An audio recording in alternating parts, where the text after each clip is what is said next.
अॼु सिंध जे नौजवाननि जो दिमाग़ चेक था कयूं तो केतिरे पाणी में आहिनि, केतिरो अकुल फर्म रखनि था। चंद सवाल तव्हां खां मां पुछंदुसि, इहे आहिनि IQ लेवल जा सवाल। तव्हांजो दिमाग़ केतिरो तेज़ आहे, तव्हां मूंखे उन्हनि जा जवाब ॾिजो। सवाल नंबर पहिरियों इहो आहे त हिकिड़े शख़्स कमरे में पाण खे फांसी ॾिनी आहे। कमरो अंदरां बंदि आहे ऐं 10-12 फुट मथे छित आहे। हेठि का न स्टूल आहे, न खट आहे, न टेबल आहे, न कुर्सी आहे, न अलमारी आहे, न बेड आहे, का बि शइ कमरे में कोन्हे। कमरो सफ़ा क्लीन आहे ऐं हेठि बसि थोरो पाणी हारियल आहे।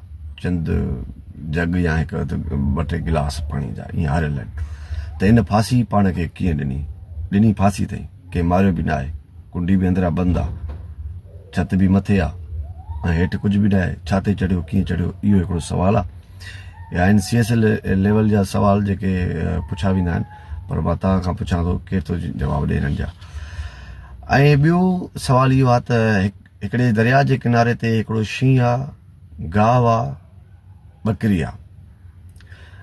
ॿेड़ी वारे खे हिकु हिकु शइ करे छॾे अचणी आहे, पर बचे माना सभु बचनि, नुक़सानु को बि न थिए। जेकॾहिं हू गॾु थो खणे त शींहुं ॿकरी खे थो खाए, जेकॾहिं शींहं खे छॾे थो त ॿकरी गाहु थी खाए।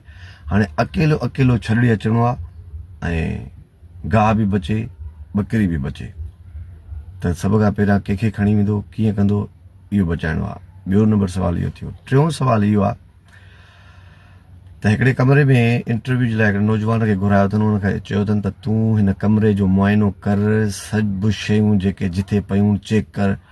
तोखे असां ॿाहिरि मोकिलींदासीं, 5 मिंटनि खां पोइ वरी असां तोखे घुराईंदासीं। असां इन में कुझु अमेंडमेंट चेंजिस कंदासीं। जेकॾहिं तोखे सम्झ में अची वई कहिड़ी शइ किथे हुई ऐं कहिड़ी शइ चेंज थियल आहे, उहो ॿुधाए वञे त पोइ तूं पास आहे। छोकिरो 5 मिंटनि खां पोइ ईंदो आहे, उहो ॾिसंदो आहे हर शइ जेका जिथे पई उहा उते ई पई हूंदी आहे, पर उन में का शइ हिकिड़ी चेंज थींदी आहे, उहा तव्हांखे ॿुधाइणो आहे। हाणे इहे 3 सुवाल आहिनि। जेकॾहिं सम्झ में न अचे त तव्हां वराए हिनखे ॿुधिजो।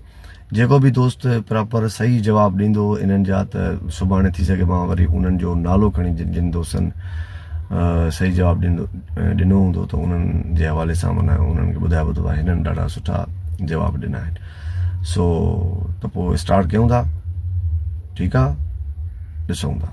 अच्छा, ही रुॻो कमीशन लेवल जा जेके छोकिरा तयारी कंदा आहिनि उहे ई न, बाक़ी ज़ात ते ॾात न आहे। अलाह साईं हर कंहिंखे अकुल फर्म ॾिनो आहे, उहो कोई बि बणी सघे थो। ॾिसूं था हाणे केरु थो बचे हिनखे। Thank U.